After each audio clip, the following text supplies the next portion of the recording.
नमस्कार दोस्तों, मैं हूं कंचन और आप देख रहे हैं कहानी कंचन की। अगर हम पहली बार मिल रहे हैं, चैनल को सब्सक्राइब कीजिए, नोटिफिकेशन बटन दबा दीजिए ताकि आने वाली हर कहानी में हमारा साथ बना रहे। आइए सुनते हैं मुंशी प्रेमचंद द्वारा लिखी गई कहानी बेटों वाली विधवा। पंडित अयोध्यानाथ का देहांत हुआ तो सबने कहा, ईश्वर आदमी की ऐसी ही मौत दे। 4 जवान बेटे थे, एक लड़की। चारों लड़के के विवाह हो चुके थे, केवल लड़की कंवारी थी। संपत्ति भी काफी थोड़ी थी, एक पक्का मकान, 2 बगीचे, कई हजार के गहने और 20,000 नगद। विधवा फूलमती को शोक तो हुआ और कई दिन तक बेहाल पड़ी रही, लेकिन जवान बेटों को सामने देखकर उसे ढाढ़स हुआ। चारों लड़के एक से एक सुशील, चारों बहुएं एक से एक बढ़कर आज्ञाकारिणी। जब वह रात को लेटती तो चारों बारी बारी से उसके पांव दबाती। वह स्नान करने जाती तो उसकी साड़ी छांटती। सारा घर उसके इशारे पर चलता था। बड़ा लड़का कमाता नाथ एक दफ्तर में 50 रुपए पर नौकर था। छोटा उमानाथ डॉक्टरी पास कर चुका था और कहीं औषधालय खोलने की फिक्र में था। तीसरा दयानाथ बीए में फेल हो गया था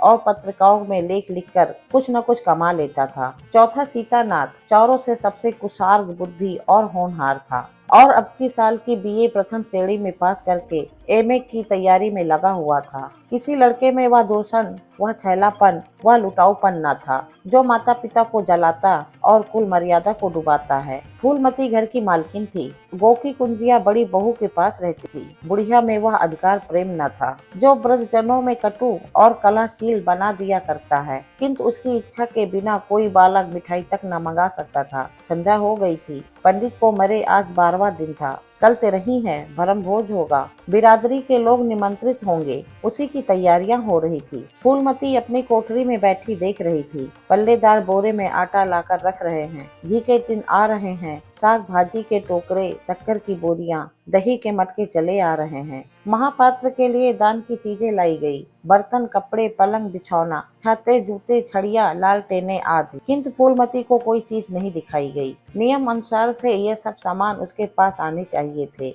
वह प्रत्येक वस्तु को देखती, उसे पसंद करती, उसकी मात्रा में कमी बेसी का फैसला करती, तब इन चीजों को भंडारे में रखा जाता। क्यों उसे दिखाने और उसकी राय लेने की जरूरत नहीं समझी गई। अच्छा, वह आटा 3 ही बोरे क्यों आया? उसने तो 5 बोरे के लिए कहा था। घी भी 5 ही कनस्तर है, उसने तो 10 कनस्तर मंगवाए थे। इसी तरह साग भाजी, शक्कर, दही आदि में भी कमी की गई होगी। किसने उसके हुक्म में हस्तक्षेप किया? जब उसने एक बात तय कर दी, तब किसे उसको घटाने बढ़ाने का अधिकार है? आज 40 वर्षों से घर में प्रत्येक मामले में फूलमती की बात सर्वमान्य थी। उसने 100 कहा तो 100 खर्च किए गए, 1 कहा तो 1। किसी ने मीन मेख न की। यहाँ तक कि पंडित अयोध्यानाथ भी उसकी इच्छा के विरुद्ध कुछ न करते थे। पर आज उसकी आंखों के सामने प्रत्यक्ष रूप से उसके हुक्म की अपेक्षा की जा रही है। इसे वह क्यों कर स्वीकार कर सकी? कुछ देर तक तो वह जब्त किए बैठी रही, पर अंत में न रहा गया। स्वायत्त शासन उसका स्वभाव हो गया था। वह क्रोध में भरी हुई आई और कमाता नाथ से बोली, क्या आटा 3 ही बोरे लाए? मैंने तो 5 बोरे के लिए कहा था और घी भी 5 ही टिन मंगवाया। तुम्हें याद है, मैंने 10 कनस्तर कहा था। किफायत को मैं बुरा नहीं समझती, लेकिन जिसने यह कुआं खोदा उसी की आत्मा पानी को तरसे, यह कितनी लज्जा की बात है। कमाता नाथ ने क्षमा याचना न की, अपनी भूल भी स्वीकार न की, लज्जित भी नहीं हुआ। 1 मिनट तो विद्रोही भाव से खड़ा रहा, फिर बोला, हम लोगों की सलाह 3 ही बोरे की हुई और 3 बोरे के लिए 5 टिन घी काफी था। इसी हिसाब में और चीजें भी कम कर दी गई है। फूलमती उग्र होकर बोली, किसकी राय से आटा कम किया गया? हम लोगों की राय से। तो मेरी राय कोई चीज नहीं है? है, क्यों नहीं, लेकिन अपना हानि लाभ तो हम समझते हैं। फूलमती हक्की बक्की होकर उसका मुंह ताकने लगी। इस वाक्य का आशय उसकी समझ में न आया। अपना हानि लाभ, अपने घर में हानि लाभ की जिम्मेदार वह आप है। दूसरों को, चाहे वो उसके पेट के जन्मे पुत्र ही क्यों न हो, उसके कामों में हस्तक्षेप करने का क्या अधिकार? यह लौंडा तो इस ढिठाई से जवाब दे रहा है मानो घर उसी का है। उसी ने मर मर कर गृहस्थी जोड़ी है, मैं तो गैर हूँ। जरा इसकी हेकड़ी तो देखो। उसने तमतमाते हुए मुख से कहा, मेरे हानि लाभ के जिम्मेदार तुम नहीं हो। मुझे आखिर यार है, जो उचित समझूं वह करूं। अभी जाकर 2 बोरे आटा और 5 टिन घी और लाओ, और आगे के लिए खबरदार जो किसी ने मेरी बात काटी। अपने विचार में उसने काफी तनबीह कर दी थी। शायद इतनी कठोरता अनावश्यक थी। उसे अपनी उग्रता पर खेद हुआ। लड़के ही तो हैं, समझे होंगे कुछ किफायत करनी चाहिए। चाहिए, मुझसे इसलिए न पूछा होगा। अम्मा तो खुद हर एक काम में किफ़ायत करती हैं। अगर इन्हें मालूम होता कि इस काम में मैं किफ़ायत पसंद न करूँगी, तो कभी इन्हें मेरी अपेक्षा करने का साहस न होता। यद्यप कमाता नाथ अब भी उसी जगह खड़ा था और उसकी भावभंगी से ऐसा ज्ञात हो रहा था कि इस आज्ञा का पालन करने के लिए वह बहुत उत्सुक नहीं। पर फूलमती निश्चिंत होकर अपनी कोठरी में चली गई। इतनी तंबी पर भी किसी को उसकी अवज्ञा करने की सामर्थ्य हो सकती है, इसकी संभावना का ध्यान भी उसे न आया। पर जो जो समय बीतने लगा, उस पर यह हकीकत खुलने लगी कि इस घर में अब उसकी वह हैसियत नहीं रही जो 10-12 दिन पहले थी। संबंधियों के यहाँ के न्योते में शक्कर, मिठाई, दही, अचार आदि आ रहे थे। बड़ी बहू इन वस्तुओं को स्वामिनी भाव से संभाल संभाल कर रख रही थी। कोई भी उसे पूछने नहीं आता। बिरादरी के लोग जो कुछ पूछते हैं, कमाता नाथ से या बड़ी बहू से। कमाता नाथ कहाँ का बड़ा इंतजामकार है, रात दिन भंग पिए पड़ा रहता है, किसी तरह रो धोकर दफ्तर चला जाता है। उसमें भी महीनों में 15 नागों से कम नहीं होते। वा तो कहो साहब पंडित जी का लिहाज करता है, नहीं अब तक कभी का निकाल देता। और बड़ी बहू जैसे फूहड़ औरत, भला इन सब बातों को क्या समझेगी। अपने कपड़े लत्ते तक तो जतन से रख नहीं सकती, चली है गृहस्थी चलाने, भद होगी और क्या। सब मिलकर कुल की नाक कटवाएंगे, वक्त पर कोई न कोई चीज कम हो जाएगी। इन कामों के लिए बड़ा अनुभव चाहिए। कोई चीज तो इतनी बन जाएगी कि मारी मारी फिरेगी, कोई चीज इतनी कम बनेगी कि किसी पत्तल पर पहुंचेगी, किसी पर नहीं। आखिर इन सबों को हो क्या गया है। अच्छा, बहू तिजोरी क्यों खोल रही है। वह मेरी आज्ञा के बिना तिजोरी खोलने वाली कौन होती है। कुंजी उसके पास है अवश्य, लेकिन जब तक मैं रुपए न निकलवाऊं तिजोरी नहीं खुलती। आज तो इस तरह खोल रही है मानो मैं कुछ हूं ही नहीं। यह मुझसे न बर्दाश्त होगा। वह छमक कर उठी और बहू के पास जाकर कठोर स्वर से बोली, तिजोरी क्यों खोलती हो बहू, मैंने तो खोलने को नहीं कहा। बड़ी बहू ने निसंकोच भाव से उत्तर दिया, बाजार से सामान आया है तो दाम न दिया जाएगा। कौन चीज किस भाव में आई है और कितनी आई है, यह मुझे कुछ नहीं मालूम। जब तक हिसाब किताब ना हो जाए रुपए कैसे दिए जाए। हिसाब किताब सब हो गया है। किसने किया। अब मैं क्या जानूं किसने किया, जाकर मर्दों से पूछो। मुझे हुक्म मिला रुपए ला कर दे दो, रुपए लिए जाती हूँ। फूलमती खून का घूंट पीकर रह गई। इस वक्त बिगड़ने का अवसर न था। घर में मेहमान स्त्री पुरुष भरे हुए थे। अगर इस वक्त उसने लड़कों को डांटा तो लोग यही कहेंगे कि इनके घर में पंडित जी के मरते ही फूट पड़ गई। दिल पर पत्थर रखकर फिर अपनी कोठरी में चली गई। जब मेहमान विदा हो जाएंगे तब वह एक एक की खबर लेगी। तब देखेगी कौन उसके सामने आता है और क्या कहता है। इनकी सारी चौकड़ी भुला दूंगी। किंतु कोठरी में एकांत में भी वह निश्चिंत न बैठी थी। सारी परिस्थितियों को गिद्ध दृष्टि से देख रही थी। कहाँ सत्कार का कौन सा नियम भंग होता है, कहाँ मर्यादाओं की अपेक्षा की जाती है। भोज आरंभ हो गया। सारी बिरादरी एक साथ पंगत में बैठा दी गई।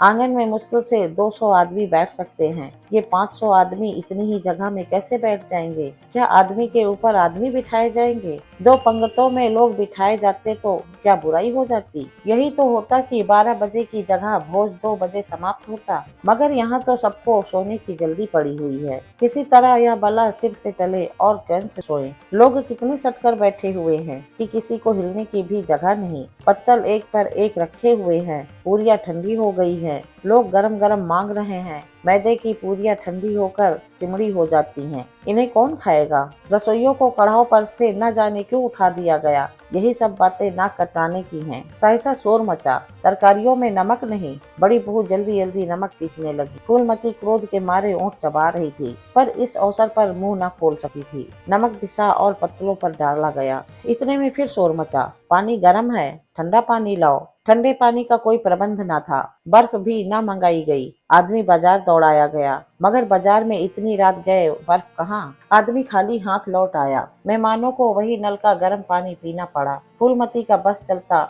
तो लड़कों का मुंह नोच लेती। ऐसी छीछा लेदर उसके घर में कभी न हुई थी। उस पर सब मालिक बनने के लिए मरते हैं। बर्फ जैसी जरूरी चीज मंगवाने में भी किसी को सुधी न थी। सुधी कहाँ से रहे जब किसी को गप लड़ाने से फुर्सत मिले। मेहमान अपने दिल में क्या कहेंगे कि चले हैं बिरादरी को भोज देने और घर में बर्फ तक नहीं। अच्छा, फिर यह हलचल क्यों मच गई। अरे लोग पंगत से उठे जा रहे हैं, क्या मामला है। फूलमती उदासीन न रह सकी। कोठरी से निकलकर बरामदे में आई और कमाता नाथ से पूछा, क्या बात हो गई लल्ला, लोग उठे क्यों जा रहे हैं? कमाता ने कोई जवाब न दिया, वहाँ से खिसक गया। फूलमती झुल्ला कर रह गई। सहसा कहारिन मिल गई। फूलमती ने उससे भी यह प्रश्न किया। मालूम हुआ किसी के शोरबे में मरी हुई चूहिया निकल आई। फूलमती चित लिखी सी वहीं खड़ी रह गई। भीतर ऐसा उबाल उठा कि दीवार से सिर टकरा ले। अभागे भोज का प्रबंध करने चले थे। इस पोहड़पन की कोई हद है? कितने आदमियों का धर्म सत्यानाश हो गया, फिर पंगत क्यों ना उठ जाए? आंखों से देखकर अपना धर्म कौन गंवाएगा?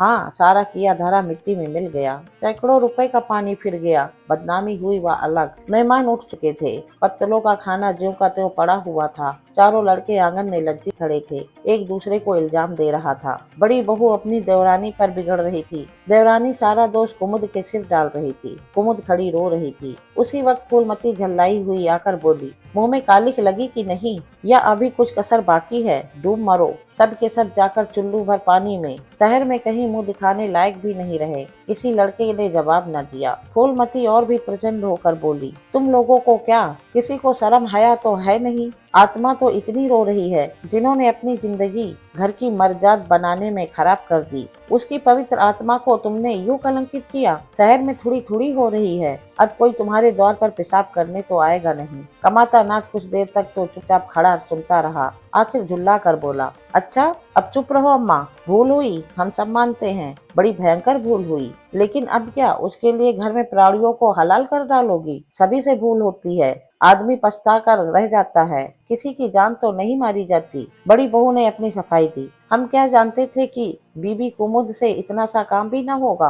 इन्हें चाहिए था कि देखकर तरकारी कढ़ाई में डालती, टोकरी उठाकर कढ़ा में डाल दी। हमारा क्या दोष? कमाता नाथ ने पत्नी को डांटा। इसमें न कुमुद का कसूर है, न तुम्हारा न मेरा, संयोग की बात है। बदनामी भाग में लिखी थी, वह हुई। इतने बड़े भोज में एक एक मुट्ठी तरकारी कढ़ा में नहीं डाली जाती, टोकरे के टोकरे उड़ेल दिए जाते हैं। पहले हमारी निगाह न पड़ी, बस यही बात बिगड़ गई। नहीं, चुपके से चुहिया निकाल कर फेंक देते, किसी को खबर भी न होती। फूलमती ने चकित होकर कहा, यह क्या कहता है? मरी चुहिया खिलाकर सबका धर्म बिगाड़ देता? कमाता हंस कर बोला, क्या पुराने जमाने की बात करती हो अम्मा? इन बातों में धर्म नहीं जाता। यह धर्मात्मा लोग जो पत्तल पर से उड़ गए हैं, इनमें से कौन सा है जो भेड़ बकरी का मांस न खाता हो? तालाब के कछुए और घोंघे तक तो किसे बचते नहीं, जरा सी चुहिया में क्या रखा था? फूलमती को ऐसा प्रतीत हुआ कि अब प्रलय आने में बहुत देर नहीं है। जब पढ़े लिखे आदमियों के मन में ऐसे अधार्मिक भाव आने लगे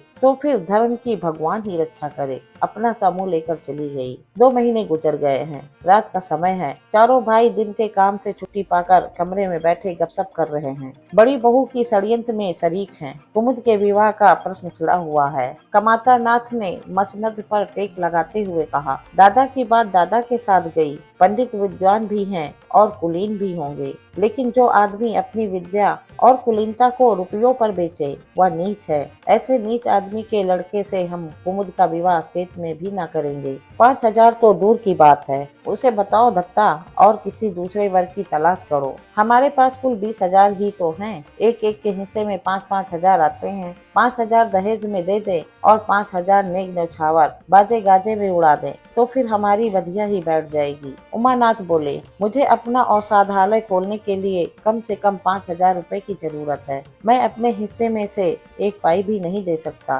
फिर खुलते ही आमदनी तो होगी नहीं, कम से कम साल भर घर से खाना पड़ेगा। दयानाथ एक समाचार पत्र देख रहे थे। आंखों से ऐनक उतारते हुए बोले, मेरा विचार भी एक पत्र निकालने का है। प्रेस और पत्र में कम से कम 10,000 का कैपिटल चाहिए। 5,000 मेरे रहेंगे तो कोई न कोई साझेदार भी मिल जाएगा। पत्रों में लेख लिखकर मेरा निर्वाह नहीं हो सका। कमाता नाथ ने सिर हिलाते हुए कहा, अजी राम भजो, सेत में कोई लेख छपाता नहीं, रुपए कौन देता है? दयानाथ ने प्रतिवाद किया, नहीं, यह बात तो नहीं है। मैं तो कहीं भी बिना पेशगी पुरस्कार लिए नहीं लिखता। कमाता ने जैसे अपने शब्द वापस लिए, तुम्हारी बात मैं नहीं कहता भाई, तुम तो थोड़ा बहुत मार लेते हो, लेकिन सबको तो नहीं मिलता। बड़ी बहू ने श्रद्धा भाव से कहा, कन्या भाग्यवान हो तो दरिद्र घर में भी सुखी रह सकती है, अभागी हो तो राजा के घर में भी रोएगी। यह सब नसीबों का खेल है। कमाता नाथ ने स्त्री की ओर प्रशंसा भाव से देखा। फिर इसी साल हमें सीता का विवाह भी तो करना है। सीतानाथ सबसे छोटा था। सिर झुकाए भाइयों का स्वार्थ भरी बातें सुन सुन कर कहने के लिए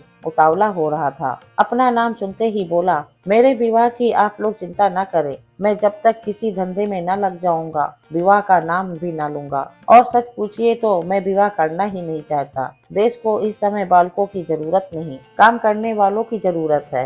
मेरे हिस्से के रुपए आप कुमुद के विवाह में खर्च कर दे। सारी बातें तय हो जाने के बाद यह उचित नहीं है कि पंडित मुरारी लाल से संबंध तोड़ लिया जाए। उमा ने तीव्र स्वर से कहा, 10,000 कहाँ से आएंगे? सीता ने डरते हुए कहा, मैं तो अपने हिस्से के रुपए देने को कहता हूँ और शेष मुरारी लाल से कहा जाए कि दहेज में कुछ कमी कर दें। वो इतने स्वार्थार्थ नहीं है कि इस अवसर पर कुछ बल खाने को तैयार न हो जाए। अगर वह 3,000 में संतुष्ट हो जाए तो 5,000 में विवाह हो सकता है। उमा ने कमाता नाथ से कहा, सुनते हैं भाई साहब इसकी बातें? दयानाथ बोल उठे, तो इसमें आप लोगों का क्या नुकसान है? मुझे तो इस बात से खुशी हो रही है कि भला हम में कोई तो त्याग करने योग्य है। इन्हें तत्काल रुपए की जरूरत नहीं है, सरकार से वजीफा पाते ही है। पास होने पर कहीं न कहीं जगह मिल जाएगी। हम लोगों की हालत तो ऐसी नहीं है। कमाता नाथ ने दूरदर्शिता का परिचय दिया। नुकसान की एक ही कहीं, हम में से एक को कष्ट हो तो क्या और लोग बैठे देखेंगे?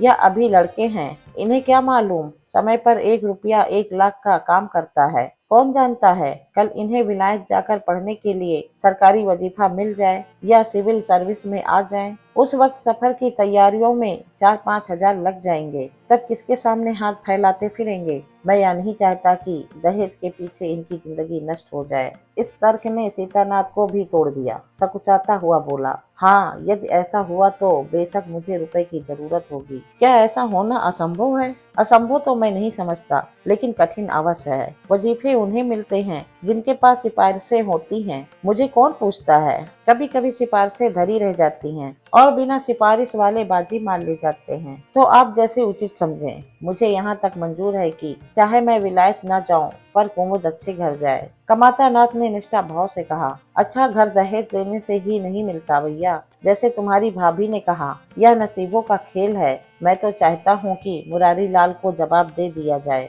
और कोई ऐसा घर खोजा जाए जो थोड़े में राजी हो जाए। इस विवाह में मैं 1,000 से ज्यादा नहीं खर्च कर सका। पंडित दीनदयाल कैसे हैं? उमा ने प्रसन्न होकर कहा, बहुत अच्छे, MA BA न सही, यजमानों में अच्छी आमदनी है। दयानाथ ने आपत्ति की, अम्मा से भी पूछ तो लेना चाहिए। कमाता नाथ को इसकी कोई जरूरत न मालूम हुई। बोले, उनकी तो जैसी बुद्धि ही भ्रष्ट हो गई। वही पुराने युग की बातें मुरारी लाल के नाम पर उधार खाए बैठी हैं। यह नहीं समझती कि वह जमाना नहीं रहा। उनको तो बस कुमुद मुरारी पंडित के घर जाए, चाहे हम लोग तबाह हो जाए। उमा ने एक शंका उपस्थित की, अम्मा अपने सब गहने कुमुद को दे देगी, देख लीजिएगा। कमाता नाथ का स्वार्थ नीति से विद्रोह न कर सका। बोले, गहनों पर उसका पूरा अधिकार है। यह उनका स्त्री धन है, जिसे चाहे दे सकती हैं। उमा ने कहा, स्त्री धन है तो क्या वह उसे लुटा देंगी? आखिर वह भी तो दादा ही की कमाई है। किसी की कमाई हो, स्त्री धन पर उनका पूरा अधिकार है। यह कानूनी गोरख धंधे हैं। 20,000 में तो 4 हिस्सेदार हो और 10,000 में गहने अम्मा के पास रह जाए। देख लेना, इन्हीं के बल पर वह कुमुद का विवाह मुरारी पंडित के घर करेगी। उमानाथ इतनी बड़ी रकम को इतनी आसानी से नहीं छोड़ सकता। वह कपट नीति में कुशल है और कौशल रचकर माता से सारे गहने ले लेगा। उस वक्त तक कुमुद के विवाह की चर्चा करके फूलमती को भड़काना उचित नहीं। कमाता नाथ ने सिर हिलाकर कहा, भाई मैं इन चालों को पसंद नहीं करता। उमानाथ ने खिसिया कर कहा, गहने 10,000 से कम के न होंगे। कमाता अवचलित स्वर में बोले, इतने ही के हों, मैं अनीति में हाथ नहीं डालना चाहता। तो आप अलग बैठिए। हाँ, बीच में भांजी न मारिएगा। मैं अलग रहूंगा और तुम सीता? अलग रहूंगा। लेकिन जब दयानाथ से यही प्रश्न किया गया तो वह उमानाथ से सहयोग करने को तैयार हो गया। 10,000 में 2,500 तो उसके होंगे ही। इतनी बड़ी रकम के लिए यदि कुछ कौशल भी करना पड़े तो क्षम है। दोस्तों, मैं कहानी यहीं पे समाप्त करती हूँ। इसके आगे की कहानी सुनाऊंगी अगले भाग में। कहानी कैसी लगी है कमेंट में जरूर बताना। वीडियो को लाइक करना, दोस्तों के साथ शेयर करना, चैनल सब्सक्राइब करना मत भूलना। मैं कंचन आपसे विदा लेती हूँ। फिर मिलूंगी इसके अगले भाग के साथ। धन्यवाद।